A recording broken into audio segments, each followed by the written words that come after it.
Hi! இந்த video எதுக்குன்னு பார்த்தோன்னா, நெக்ஸ்ட்டு ஃப்ரைடே செக்கப் போனோம் ஜிம்மருக்கு. அவங்க மதியம் 2 மணிக்கு வர சொல்லிட்டாங்க. அதுக்கப்புறம் என்ன பண்ணுறது தெரியாம, நம்ம முருகர் கோயில் தான் போயிட்டோம் பக்கத்திலே. எப்பயுமே ஜிம்மருக்கு போனால் பக்கத்தில் முருகர் கோயில் எது வந்தாலும் போயிட்டு வந்துருவோம். அங்கே போனோன்னா கொஞ்சம் நல்ல வைபா இருக்கும். சரின்ட்டு போய் பார்த்துட்டு, அப்புறம் நெக்ஸ்ட் எங்கே போகலான்னு பார்த்தோன்னா, பக்கத்திலே பீச் இருந்தது, ராக் பீச். அங்கே போய் நல்லா உட்காந்து என்ஜாய் பண்ணிவிட்டு, அங்கே கொஞ்சம் சுண்டல், மாங்காய்லாம் இருந்தது. அந்த ஸ்நாக்ஸ்லாம் சாப்பிட்டு முடிச்சுட்டு, நல்லா சுற்றி பார்த்துட்டு, காற்றெல்லாம் வாங்கிட்டு, நெக்ஸ்ட் எங்கே போகலான்னு யோசிச்சுட்டு இருந்தோம். பக்கத்துலேயே ஒரு பொட்டானிக்கல் கார்டன் இருந்துச்சு. அங்கே போகலான்னு தான் பிளான் பண்ணிவிட்டு அங்கே போயிட்டோம். பட் ஆனால் அங்கே வந்து ஃப்ளவர் ஷோ இல்ல.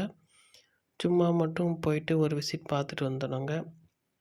அப்புறம் ட்ரெயின்லாம் இருந்தது. ட்ரெயின்லாம் பார்த்துட்டு, ரொம்ப தூரமாக கொஞ்சம் வாக்கிங் மாரி நல்லா இருந்துச்சு போகிறதுக்கு. சரி வாக்கிங்லாம் போயிட்டு, சுற்றிலாம் பார்த்துட்டு பசிச்சுது. அப்புறம் என்ன பண்ணலான்னு யோசிச்சுட்டு இருந்தோம். சாப்பிட்லாமா, எங்கே போகலான்ட்டு. அப்புறமா பர்கர் கிங் போயிட்டு, ஆளுக்கு ஒரு பர்கர் சாப்பிட்டு, அப்படியே ஜிம்மர் போயிட்டோம் நாங்கள்.